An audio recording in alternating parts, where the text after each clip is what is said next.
everyone. So back to finish off day one of our 8-week program, and we will always end with an abdominal program or a core training program.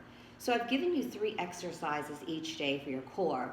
One for upper part of the rectus abdominis, probably oblique, and then one for the lower part.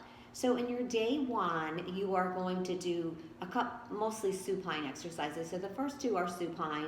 The first one is just a lower abdominal crunch. So you could have a mat, or you could just do this on your rug, or whatever you're comfortable with. So basically what you're gonna do is you're just gonna lay down. Now, if you find this to be a little bit hard on the neck, please feel, instead of putting your hands under your gluteal, that you can always put it behind your head. So for this particular exercise, we're on the floor, we have our hands here, and we have our legs extended.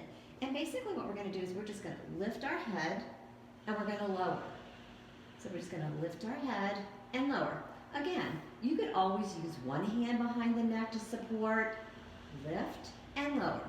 And only go as far as you're comfortable. Now for the advanced version of this, you're gonna lift both, and you're going to lower.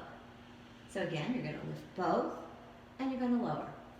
Again, make sure that you're not pulling on your neck or you're having any strain in your neck. These exercises can be modified to whatever fits your particular fitness level. The second one is just a basic 90-degree angle. So what you're gonna do is, again, you're gonna lay in supine position and your legs are gonna be up. So your legs are in a 90-degree angle. Your hands are gonna go directly behind your head. I always lock my fingers because I feel like that gives me a little bit of support in the core. And for this one, it's basically just a lift and a lower, and a lift and a lower. Now again, if you want to do this a little more advanced, you do both the lower and the upper. So you lift and you lower, and you lift and you lower. Really try to keep your elbows out, because if you're pulling your elbows in, you're probably pulling on your neck. So always keep those elbows out, up, and then lower.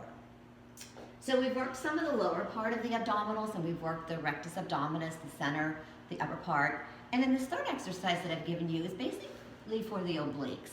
So what you're gonna do is you're just gonna lay on your side.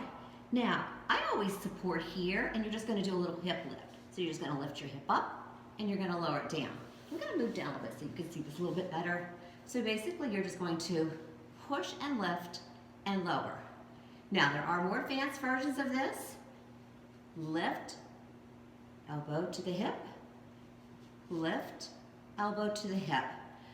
And again, modify the exercise if you need, but please try to make sure that every day you are training, that you do some core training, and you work the upper part of your abdominal, the obliques, which are the sides, and the lower part of the abdominal. All right, good luck with those.